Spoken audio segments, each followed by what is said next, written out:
दुनिया भर के बाजारों पर बेहद गहरी पकड़ रखने वाले और भारतीय बाजारों को बहुत ही गहराई से समझने वाले सिंगापुर से पूरे पोर्टफोलियो को मैनेज करने वाले समीर अरोड़ा साहब हमारे साथ कार्यक्रम में हो रहे हैं शामिल। समीर सर, बहुत बहुत स्वागत है। लाइफ हाई बनने के बाद से ही आपसे मुलाकात हो नहीं पाई, तो मैंने कहा सबसे पहले तो आपको बधाई दी जाए सर। जब पिछली मुलाकातें जो भी हुई, आप बहुत ही पॉजिटिव और बहुत ही बुलिश रहे हैं, और आप कह भी रहते हैं कि लगभग मैं अपने highest level of equity allocation पर बैठा हूं और वो उसके रिजल्ट्स भी आते हुए दिख रहे हैं। तो सर पहले तो उस बात की बहुत बहुत बधाई साहब। थैंक यू जी। और 50 पॉइंट जो आप मिस कर रहे हैं वो भी आ जाएंगे, आज नहीं आएंगे तो 2 दिन में आ जाएंगे, कहीं वाह नहीं जा रहे। क्या बात है। तो बस नए हाई बनने का सिलसिला क्या ये समझना चाहिए समीर सर कि शुरू हुआ है?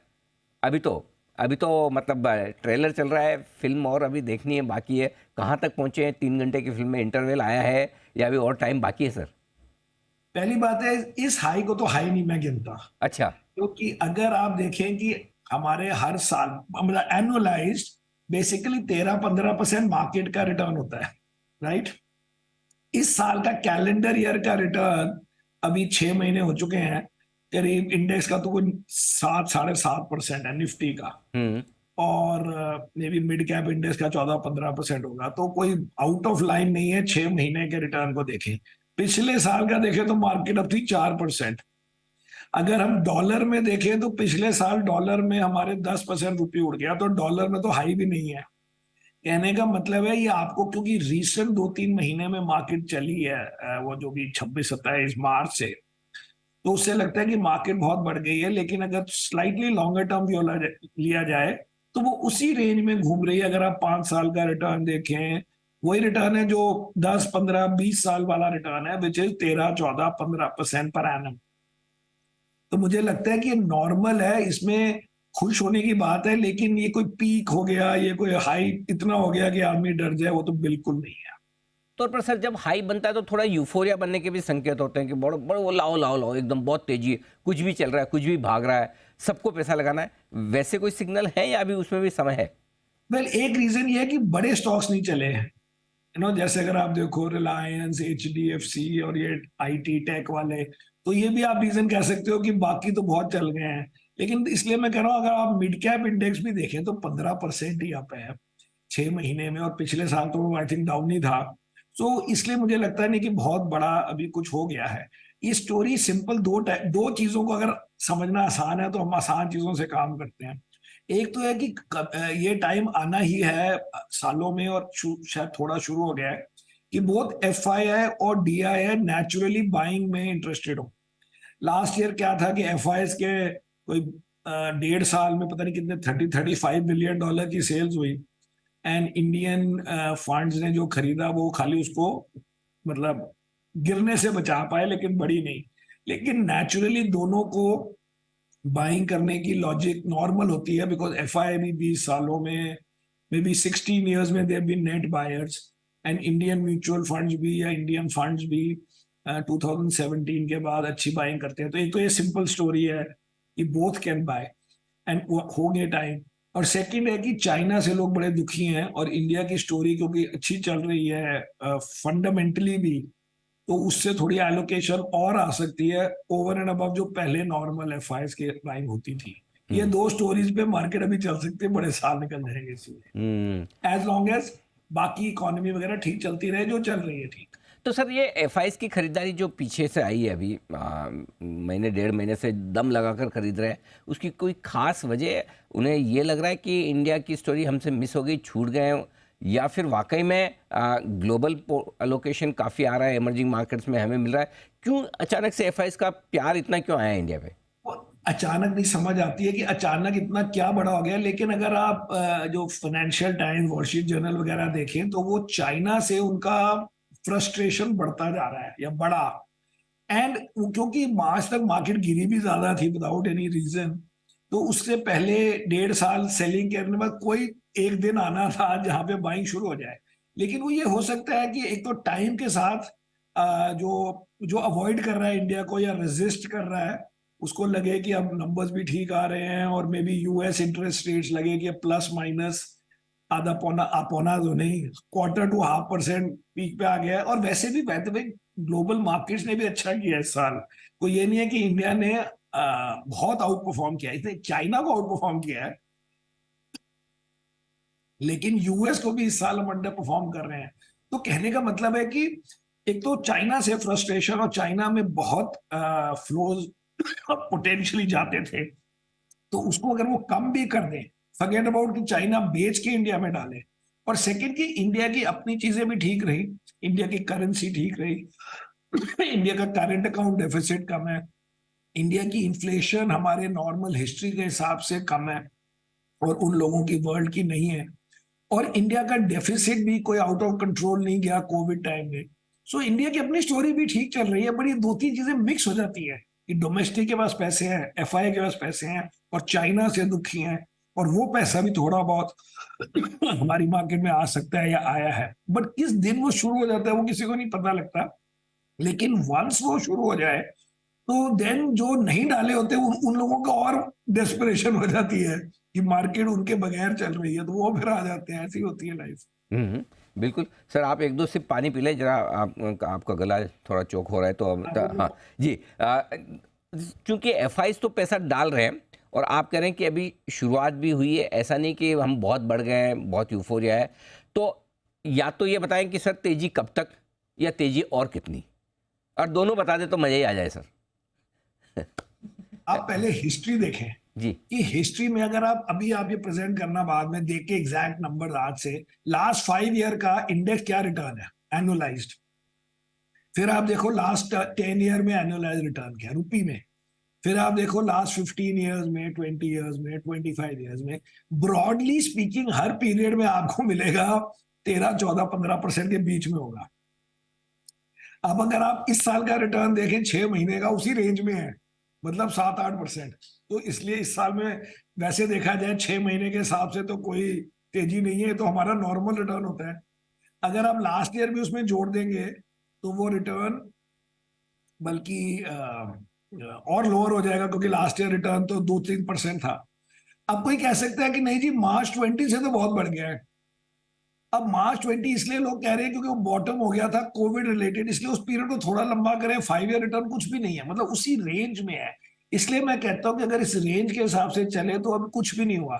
अगर आपने बुल मार्केट देखनी है तो आप देखो, जब बुल मार्केट होती है, which is the best one was 2003 to 7, annualise return index का कुछ 40-45% पर एनम था। अगर एक और बुल रन देखना है एटलीस्ट इन सम सेक्टर्स, तो 98 to 99 to 2000 देखें, वो उसको बोलते हैं बुल रन। ये हाई पे आ गया है, हाँ पर हाई पे आने में 2 साल बाद हाई पे आया है, तो उसमें कोई वो तो आना ही है। It's like a bank account, bank में हर वक्त आपका पैसा ऑल टाइम पे हाई पे होता है, हाँ हाँ तो इंटरेस्ट एक्यूमुलेट हो रहा है पिछले दिन के मुकाबले, लेकिन क्योंकि मार्केट ऊपर नीचे होती है हम्म इसलिए वो हर वक्त हाई नहीं होता। वरना थ्योरेटिकली हर दिन ग्रोथ हो रही है वर्ल्ड में, आप उतने पॉइंट उतने परसेंट बढ़ा दो मार्केट को, लेकिन वो क्योंकि हमारी मार्केट वॉलेटाइल होती है जिसके लिए ज्यादा रिटर्न मिलते हैं, हम्म तो इस हाई की अभी वैल्यू नहीं है, क्योंकि कोई 1.5-2 साल बाद ही नंबर आया है। बहुत इंटरेस्टिंग चीज आप कह रहे हैं कि भाई 1.5-2 साल बाद हाई बना, इसको हाई मानो ही मत, वापस इसको हाई मानो। घूम फिर के वहीं पहुंचे अभी तो, है ना। Correct correct. हाँ तो अब हाई तो बनना है, तो अब मतलब कम से कम 8-10% तो और बढ़े, उसके बाद लगे कि हाँ हाई बना है। अच्छा सर, जो डर लगता है वो थोड़ा बहुत अमेरिका को देख कर लगता है कि बाहर का हाल इतना ठीक नहीं है, यूरोप का ठीक नहीं है, तो जरा समझाएं सर ग्लोबल मार्केट्स का माहौल कैसा है। एक्चुअली और यूएस का जी कंफ्यूजिंग जी है, जी जी बिकॉज यूएस की मार्केट तो बहुत ही स्ट्रांग रही है। हम्म इनफैक्ट उन्होंने जो 5% के करीब इंटरेस्ट रेट बढ़ाए हैं, हम्म तो अभी मार्केट उस वैल्यू से भी हाई है जहां पे वो पहला पहला इंटरेस्ट रेट बढ़ाया था। मतलब 5% इंटरेस्ट रेट बढ़ाने के बाद मार्केट गिरी नहीं है, तो ये तो बहुत ही अमेजिंग चीज है। लेकिन अब क्या है कि जैसे टाइम पास होता रहता है, आदमी को लगता है कि may be this is life, may be वो थोड़ा स्लो हो जाएगा। अब उनका भी मे बी 0.5% और इंटरेस्ट रेट हाइक होना है। एक तो क्वार्टर अभी होगा जुलाई में और एक क्वार्टर शायद बाद में होगा। तो अभी अगर वो एक पीरियड को निकाल लेते हैं, क्योंकि अब कैसे हम कहें कि नहीं अब एक मिसिंग चीज है, क्योंकि रोज वो सबको डिफाई कर रहे हैं, तो you have to accept for now कि ठीक है जी, वो बढ़े ना बढ़े, लेकिन उनका कोई बड़े क्रैश का इरादा नहीं है। क्योंकि अदरवाइज अब वो मार्केट, उनकी मार्केट अपनी मार्केट की एनालिसिस कर रही है, तो हम कैसे बियॉन्ड अ पॉइंट बोले कि ये तो बबल है, बबल नहीं है। क्योंकि वहां पे भी अगर आप देखो तो इंडेक्स जो है 5-7 स्टॉक से इतना हाई हुआ है, अगर आप 6-7 स्टॉक्स हटा दो तो वो करीब पता नहीं 10-12% कम हो जाता है, मतलब अभी कोई 15-20% अप है, वो 0 to 5 हो जाएगा। तो on one hand you can say कि उनकी मार्केट जो है फ्लैट ही रही है एक्सेप्ट फॉर दी 7-8 स्टॉक्स, और उनकी अपनी स्टोरी है एआई वगैरह की। कहने का मतलब है यूएस अभी कोई हमारे लिए नेगेटिव नहीं है, पॉजिटिव तो शायद नहीं है, लेकिन कोई अभी इस समय ये नहीं कह सकते हो कि वो किसी बड़े क्रैश की वेट हो रही है। अब होगी तो फिर उस रिएक्ट करेंगे उस वक्त। ठीक बात है।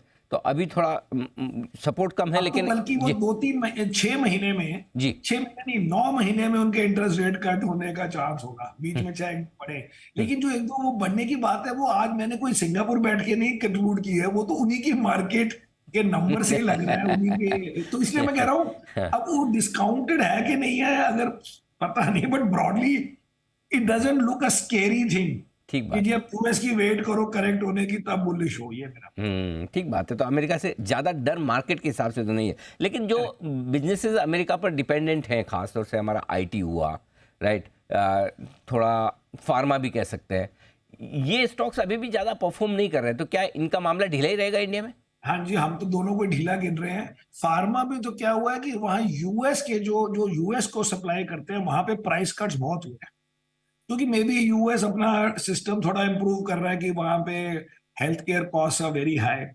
और जो आईटी में तो आप लेटेस्ट इंफॉर्मेशन देखा करो जी, कि पिछले हफ्ते वीकेंड को जब 1 जुलाई आई, मतलब वीकेंड था शायद, फर्स्ट एंड सेकेंड, उस वीकेंड को कोई 7-8 इंडियन ब्रोकर्स ने उसी वीकेंड में अपने नंबर्स फॉर आईटी सेक्टर इस क्वार्टर के और पूरे साल के कट कर दिए। अब मेरी थ्योरी ये है कि 7-8 ब्रोकरों ने अलग अलग एक ही 2 दिन के पीरियड में क्यों अपने सबने कैसे काट दिए इकट्ठे। तो मुझे लगता है कि इसका मतलब है, which is not wrong, but मुझे लगता है कि जब उन्होंने कंपनी से बात की होगी कि भाई अब हम एस्टिमेट्स फाइनल कर रहे हैं कि आपके रिजल्ट आने वाले हैं, तो उन कंपनियों ने उनको बेसिकली हिंट किया है या गाइड किया है कि आपके नंबर ज्यादा स्ट्रांग थे, इतने नहीं होंगे, इसलिए उन्होंने पहले ही काट दिए या कटवा दिए कंपनियों ने, ताकि रिजल्ट वाले दिन वो लगे इन लाइन विद एस्टिमेट। तो this is called guiding down the estimate, which is मतलब कोई इसमें गलत बात नहीं है। कंपनियां बेसिकली हल्के हल्के मार्केट को बता रही हैं कि जो आपके पुराने नंबर थे वो ज्यादा थे, लेकिन क्योंकि सबने ईयर के भी नंबर कम कर दिए, सबने, आप देखो सब, JP Morgan, Morgan Stanley, Jefferies, HSBC, I think JM, सब ने एक ही वीकेंड में उठा के नंबर्स काट दिए। तो इसलिए मुझे लग रहा है अभी कोई एक्साइटमेंट की जरूरत नहीं है, देखते हैं, अब उनके रिजल्ट्स आने दीजिए, उनकी कमेंट्री हम भी सुने। हम्म, लेकिन लास्ट पीस ऑफ इंफॉर्मेशन में तो कोई खास अच्छी बात नहीं थी कि ये ठीक इतने बात। लोग कंप्लीट कर रहे हैं। अच्छा सर, आपने चाइना की बात की, तो जो एक सेक्टर चाइना से ज़्यादा कोरिलेट करता है, मेटल्स। केमिकल्स, अच्छा। मेटल्स केमिकल्स दोनों ही, मेटल्स केमिकल्स, केमिकल्स भी आपने सही कहा। बताएं सर, इन दोनों पर क्या व्यू है इस वक्त? तो जी केमिकल्स में हमारे पास एक एसआरएफ है, लेकिन केमिकल में क्या हुआ है कि यूरोप की कोई 7-8 कंपनियों ने, एक तो कल रात को भी किसी ने किया, वो नाम क्या उनके पता नहीं, बट आप देखो जिसके कारण वो यूफॉस वगैरह गिरे हैं, 7-8 कंपनियों ने अपने एस्टिमेट्स इस क्वार्टर के डाउन कर दिए हैं। इंडिया में क्या होता है, वो कंपनी आगे नहीं बोलती है, वो ब्रोकरों को बोलती है, इसलिए वो ब्रोकर्स ने आगे एस्टिमेट काटे हैं। बट नॉर्मली क्या होता है कि कंपनी को अपने आप ही गाइड कर देना चाहिए कि जी whatever was the expectation is too high, but अलग अलग कल्चर है जो भी है। तो यूरोप में 7-8 कंपनियों ने ये करा है एक एक 10 दिन के पीरियड में, मतलब जैसे ही क्वार्टर शुरू हुआ। जो कमोडिटीज में ज्यादा करता नहीं हूँ, बट कमोडिटीज में हम तो इसलिए नेगेटिव है क्योंकि चाइना के हाल खराब है, बट कमोडिटी स्टॉक्स में गिरे नहीं है खास। तो ठीक बात है। एफएमसी वो है कंपनी यूरोप की जिसने कल गाइडेंस थोड़ा सा काटा था, उसके बाद सारे केमिकल स्टॉक्स में थोड़ी सी कमजोरी आती हुई दिखी सर। अच्छा, अब आपके फेवरेट सेक्टर की बात करते हैं, रेट सेंसिटिव्स, बैंक्स, एनबीएफसीज, और पैसा तो सर वहीं बन रहा है सारा का सारा, खाली राइट? वही बनता है, वही जितना खाली वहीं बन रहा है। तो अब ये बताएं सर कि रेट कट अभी तो शुरू भी नहीं हुआ इंडिया में, आप कब से उम्मीद कर रहे हैं कि रेट कट नहीं, शुरू अभी हो नहीं जाएगा? होगा जी, रेट कट नहीं होगा, नहीं? क्योंकि वो यूएस वाले जब तक बढ़ा रहे हैं तो फिर इंडिया कैसे काटे, फिर वो स्प्रेड इतना कम हो जाएगा, फिर करेंसी का चक्कर है। तो हम्म, ये मुझे लगता है कि अभी हमें स्टेबल ही रहना पड़ेगा जब तक यूएस के पीक नहीं होती, क्योंकि यूएस अभी कम से कम 0.5% लग रहा है कि बढ़ाएंगे, 25 अभी और 25 एक और उसके बाद जब वो लगे कि वहां पे पीक हो गया है, जो हमें लग रहा था पहले की पीक हो रहा है, लेकिन अब उनके नंबर ही नहीं कम होते, इन्फ्लेशन भी कोई ठीक नहीं आई थी, कोर इन्फ्लेशन। सो इसलिए अभी मुझे लगता है कि इंडिया का कट तो नहीं होगा 8-9 महीने तक, इस साल, ये साल तो गया।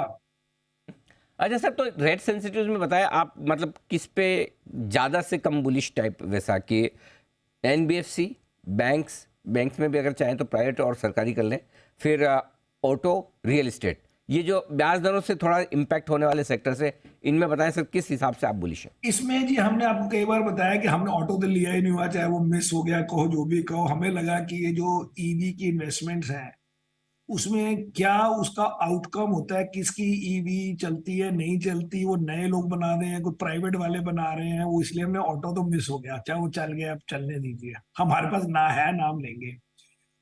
तो बाकी उसमें हमारे अगर वेटेज के हिसाब से तो obviously banks are the biggest, but अगर आप कहें कि रिटर्न वाइज, और रिटर्न वाइज में भी क्योंकि एनबीएफसी की ग्रोथ जरा हाई होती है कई कई एनबीएफसी की, बट आई वुड थिंक अगर रिस्क रिवॉर्ड लें तो banks are still better than NBFC, हमारे पास तो दोनों नहीं है। करते सर?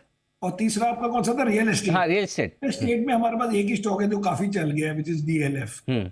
वो भी हम रखेंगे, अब देखते हैं, बट हमारे पास और है नहीं, because we have not had, हमने सोचा, पहले मैं सोचता था कि जब ये आईटी वगैरह स्लो डाउन हुआ, एक मतलब 6-8 महीने पहले से जब शुरू हुआ, तो मुझे लगा कि आईटी जो big buyer, IT company, startup guys, इन सबको इस सैलरीज और नए ऑप्शंस और नए पैसे मिल रहे थे टू बाय, लेकिन वो चलता ही रहा है, हम्म। बट हमने और नहीं नंबर उसको रियल ओके। एस्टेट। तो जनरली एनबीएफसी और सरकारी बैंक दोनों आप पसंद नहीं करते?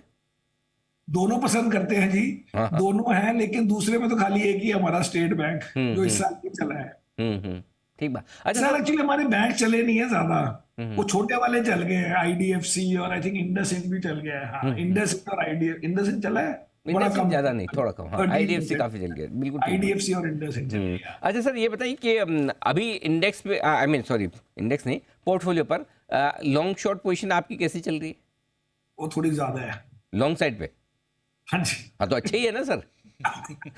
तो लाइफ हाई पे है मार्केट। हमारा फिर से समझाता हूँ, हाँ। हमारा नॉर्मल नेट होता है अभी हमने चेक किया था, कोई 18 साल का एवरेज है 62, ओके। तो ये थोड़ा हाई है, 77 को बता दिया हमने हम्म खींच खींच, हम्म लेकिन अब शॉर्ट नहीं कम करते, हम्म। हमारे लॉन्ग्स हो गए हैं 120%, ओके और ओके। शॉर्ट्स हो गए कोई 40 ऑड, सर तो घूम फिर के 78 है। पहले सर आपको बड़े आराम से सदाबहार शॉर्ट मिल जाते थे एफएन में, बहुत सारे ऐसे स्टॉक जो जिनको कभी भी सुबह उठो शॉर्ट कर दो, कि ये तो हमारे हेजिंग के लिए। आजकल थोड़ा मुश्किल है सर ढूंढना। नहीं एक्चुअली नहीं जी, नहीं, अब मैं ज्यादा स्मार्ट हो गया हूँ। अच्छा। पहले मैं क्या करता था, 100 लॉन्ग 30 शॉर्ट सपोज, हाँ हाँ। तो फिर वो 30 शॉर्ट मुझे लगता था कि यार ये पूरे गिरने चाहिए, ये होना चाहिए, वो होना चाहिए, अब मुझे नहीं चाहिए, अच्छा। मुझे चाहिए कि मेरे लॉन्ग मेरे शॉर्ट से बेटर कर जाए, क्योंकि मैंने लॉन्ग हम्म 120 के करीब है, हम्म। एक्स्ट्रा 20 लॉन्ग है, उसके अगेंस्ट सपोज मेरे 20 शॉर्ट है। अब वो एक होता है कि शॉर्ट में मेरा अगर नुकसान होगा तो मुझे लगेगा हाय मेरे शॉर्ट में पैसे चले गए, लेकिन अगर वो शॉर्ट नहीं होता तो मैं इतने लॉन्ग नहीं कर सकता था, तो आई मस्ट काउंट कि मेरे लॉन्ग्स में एक्स्ट्रा भी तो बन गए फॉर बीइंग 120 लॉन्ग। ये इंटरेस्टिंग बात की कि आप पोर्टफोलियो आउट परफॉर्म करना चाहिए, जो तेजी की हाँ पोजीशन। एक्चुअली हाँ। आउट जो एक्स्ट्रा लॉन्ग है हम्म 20%, हम्म उसके अगेंस्ट सपोज 20% एक्स्ट्रा शॉर्ट है, हम्म। तो उसमें डिफरेंस ही खेल रहे हैं ना हम, करेक्ट। कि मेरे लॉन्ग ज्यादा चल वो हो रहा है, तो इसलिए ठीक है, और समझो बट सेपरेटली तो शॉर्ट में नुकसान हो रहा है, करेक्ट। और समझो मार्केट घट जाए तो ये जो शॉर्ट है वो ज़्यादा घट जाए, बस थोड़े से अब वो फिर लॉन्ग वाले कम देखेंगे, घटे। होपफुली होना चाहिए हाँ ऐसे। हाँ, ठीक बात है। अच्छा सर, एक एक दो थीम बड़ी इंडिया की जो बड़ी स्ट्रॉन्ग चल रही है, एक तो मैन्युफैक्चरिंग वाली है और दूसरा ये डिफेंस वाली है, जिसमें सबको बड़ा इंटरेस्ट आ रहा है, ये शेयर तो रुक ही नहीं रहे सर, इस पे क्या व्यू है आपका? उसमें ये डिफेंस में हमारे पास एक ही स्टॉक है, वो कई बार आपको बता चुके हैं, भारत इलेक्ट्रॉनिक। Right sir. बाकी हमने छोटे वाले लिए नहीं, वो क्या क्या अब जो एजेंसी जो अभी पब्लिक हुई थी कंपनी, मुझे लगता है उसका रेवेन्यू, मेरे को मैं तो पढ़ा भी नहीं, को 200 करोड़ 400 करोड़ का रेवेन्यू है, ऐसी कंपनियां तो लाखों होंगी वर्ल्ड में, ये सब इतने छोटे गेम मैं नहीं कर सकता कि कंपनी का रेवेन्यू हमारी कंपनी के रेवेन्यू की तरह हो, ऐसे काम नहीं करते। कुछ तो इंटरेस्टिंग रिस्पेक्ट करो भाई, तो वो इतनी एक मतलब अब क्या बोलूं, डिफेंस कंपनियों का मुझे लगता नहीं। एक कंपनी है काफी चल रही है, वो मैं देने के 4 दिन बाद वापस भेज दी। मैं कहा नहीं, ऐसे नहीं हम करते यार। वो अच्छा। एक कोई यूएस की कंपनी है जो 60% उसका वो है कस्टमर, मतलब 60% ऑफ रेवेन्यू एक कंपनी से आता है, और उस कंपनी का अपना मार्केट कैप 2-3 बिलियन है। मैं कहा ना ना, ये हम गलती हो गई हमसे। अच्छा। सो बट अब चल रहा है, व्हाट कैन बी से। बट हमारा स्टॉक तो चल रहा है, लेकिन वेटेज हमारी कोई 5% है, चलो गिन लो कि 2 स्टॉक के बराबर है, और क्या। आपने ना बातों बातों में एक बड़ी इंटरेस्टिंग चीज़ कह दी अभी कि क्या लेना है, उससे इम्पोर्टेंट ये है लाइफ हाई पे क्या नहीं लेना है, राइट? करेक्ट। तो एब्सोल्युटली, हमारा पूरी कंपनी का मॉडल ही यही है, hmm. What not to buy, what hmm. Not to do. Hmm. बस बात है, लाइफ में भी यही होता है। व्हाट टू डू किसी को क्या पता, how luck will play, what will happen. आपको ये व्हाट नॉट टू डू पे ध्यान करो हर चीज में। अच्छा सर, एक डेटा आज सुबह हम पढ़ रहे थे, पिछले 12 महीनों में करीबन करीबन 28,000 करोड़ रुपए आए लोकल म्यूचुअल फंड में, यहाँ पर वो खाली अच्छा। स्मॉल कैप फंड में, है ना, खाली डेडिकेटेड स्मॉल कैप फंड में। 20,000 करोड़ आया है मिड कैप फंड्स में, और जी। लार्ज कैप फंड में आउटफ्लो है 850 करोड़ का। ये हाल है। ये क्या कहानी कह रहा है? अच्छा, दूसरा, ये पिछले महीने जो डीमेट अकाउंट खुले हैं, ये ऑल टाइम हाई रिकॉर्ड आ गए जून में। वो तो मैं बता, हाँ। हाँ, तो ये क्या कहानी क्या है ये सर? नहीं नहीं, वो रिटेल की कहानी है। बट आप जब ये कहते हो तो फ्लेक्सी कैप वगैरह को क्या गिनोगे? फ्लेक्सी कैप में तो अलग ही है। ये dedicated retail small cap fund में सोचो इतना पैसा आ रहा है। अच्छा नहीं, बट जो एस आई पी मैंने नहीं पढ़ा है, मैं पढ़ूंगा क्योंकि अब तो म्यूचुअल फंड में इंटरेस्टेड है। अब हाँ। ये एस आई पी में जो कहते हैं कितने 14-15 हजार करोड़ आते हैं, वो खाली कोई स्मॉल कैप में जा रहे हैं? ऐसा ना हो ना सकता ना, होगा। वो 14,500-15,000 करोड़ जो आ रहा है एसआईपी में, उसमें सब में जा रहा है। खाली जो आपके ये फंड है स्मॉल कैप फंड में, पिछले महीने स्मॉल कैप फंड में पैसे डबल हो गए हैं। 3,300 करोड़ से 5,500 करोड़। लास्ट मंथ 5,500 करोड़ खाली स्मॉल कैप फंड में आए। और पिछले अब पता नहीं, क्योंकि हमारे पास स्मॉल कैप तो बड़े कम होते हैं, हाँ। फिर भी है कोई मे बी तो 10-12% हो तो गया। ये जो ब्रॉडर मार्केट की तेजी है, मैं इसलिए पूछ रहा हूँ, 2-3 दिन से मैं देख रहा हूँ रसेल 2000 भी ऐसा दौड़ लगा रहा है, अमेरिका के भी स्मॉल कैप भाग रहे हैं, हमारे भी स्मॉल कैप भाग रहे हैं। तो क्या ये आइडिया कम है, पैसा ज़्यादा है, या फिर कहानी कुछ और है? नहीं जी, इंडिया में एक और इशू है, क्योंकि इंडिया में सेबी ने वो रूल बनाया ना कि 100 कंपनियों को लार्ज कैप गिना जाएगा, हम्म। और 100 to 250 को मिड कैप, एंड 250 से जो भी 4,000 स्टॉक तक स्मॉल कैप। तो वैसे तो स्मॉल कैप में नंबर ऑफ स्टॉक्स तो बहुत ज्यादा है लार्ज कैप और मिड कैप से, लेकिन क्योंकि उसकी परफॉर्मेंस चल रही है तो परफॉर्मेंस से लोग आते हैं। बट ओवर टाइम जो ऐसे परफॉर्मेंस चेज करके आएंगे, फिर उनके 1-2 साल वेस्ट होंगे जब करेक्शन आएगी। over time small caps can do a little better but not much better than, because small cap में कई स्टॉक जो है वो अच्छा करते हैं, बाद में लार्ज कैप बन जाते हैं, बट कई स्मॉल कैप्स एंड में कुछ नहीं कर पाते। तो हमने ये अपना पुराना थंब रूल ये था, जब तक हम म्यूचुअल फंड नहीं कर रहे हैं या कर रहे थे, कि अराउंड 700-800 मिलियन, 500 मिलियन या बिलियन की कंपनी होनी चाहिए, ताकि $1 बिलियन मार्केट कैप की, कि भाई उसका उसने साइकिल देखी है, उसने अप्स एंड डाउन देखे हैं, वो 10-12 साल से मार्केट में है, तो उसने पॉलिसीज देखी हैं, इंटरेस्ट रेट देखे हैं। ये जो बिल्कुल छोटी कंपनी है, 200-300 करोड़ जिनकी सेल्स है, उन्होंने अभी शुरू किया, किसी फेज में एक ऑर्डर मिल गया, वो उसका सस्टेनेबिलिटी हमें समझ नहीं आता मोस्ट ऑफ द टाइम। ठीक है। सर, आखिरी सवाल, कहाँ बुलिश हैं आप, पॉजिटिव कहाँ हैं अभी? ये आपका ब्रेक हो रहा था, सॉरी। जी, कहाँ बुलिश हैं सर आप अभी इस वक्त, कहाँ पॉजिटिव है, क्या खरीद रहे हैं? हम जी वही अपने 3 काम करते थे, जिसमें एक में हम बुलिश नहीं हुए तो बाकियों में चले गए, विच इज पहला हमारा होता है financial, second consumer, third hmm. हमारा जनरल होता था IT pharma and hmm. Speciality chemical. Hmm. अब IT pharma and speciality chemical is the one जिसमें तीनों ही हम आउट है। ओके। तो एक टाइम पे हमारा इसमें होता था वेट 30%, अब है 3-4%। ठीक तो बात वो है। भी एक आपको स्टॉक बताया है जो केमिकल्स में, ठीक बात बाकी है। दो जीरो ही है। चलिए बढ़िया। तो फाइनेंशियल्स और कंजम्पशन, ये दो स्टॉक और आप ये कंजम्पशन। दो रह गए फिर, और थोड़े ये नई चीजें जो ले ली इधर उधर की, विच पर नॉट क्लासिफाइड, जैसे डिफेंस कह लीजिए या कोई ठीक और, बात है। हाँ। जो नीटली इन तीनों में नहीं आते। और एक और स्टडी हम कर रहे थे सर अभी पिछले 2 इलेक्शन की, जस्ट चुनाव के 1 साल पहले कंजम्पशन स्टॉक्स बड़ी तेज दौड़ लगाते हैं। आई एम श्योर आपके पास तो वही होंगे जो हमने भागने वाले हैं। जी। हमने ये स्टडी करी थी जी लार्सन एंड टूब्रो की। हाँ हाँ।